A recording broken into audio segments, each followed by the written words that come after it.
Барлықтарыңызға қайырлы күн. Бүгін біз сіздермен үй жағдайында өте жылдам әрі көп ингредиентті қажет етпейтін коржиктар дайындайтын боламыз.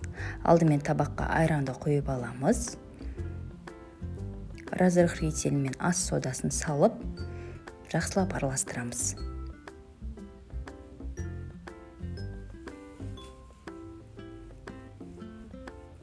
Қантты қосып, тағы да қант ерігенше жақсылап араластырамыз.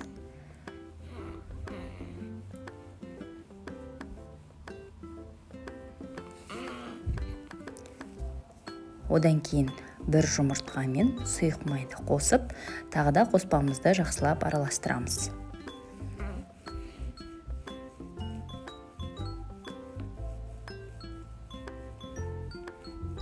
Ұнды бірнеше бөлікке салып қосқанымыз дұрыс болады.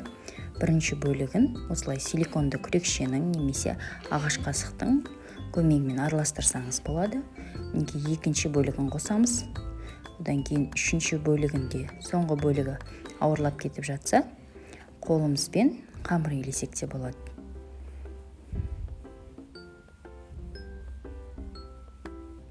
Бізде осындай қолға жабысқақ, жұмсақ қамыр пайда болады. Қамырды ұнның көмегімен қалыңдығын 1 см немесе одан да аз етіп жаямыз. Өз қалауыңызға байланысты. Мен 1 см-ден кішкене жұқарақ етіп жайдым.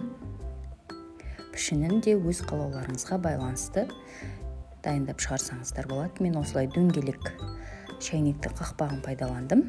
Жұлдызша немесе ирек тәрізді пішіндердің көмегімен де түрлі форма шығарсаңыз болады.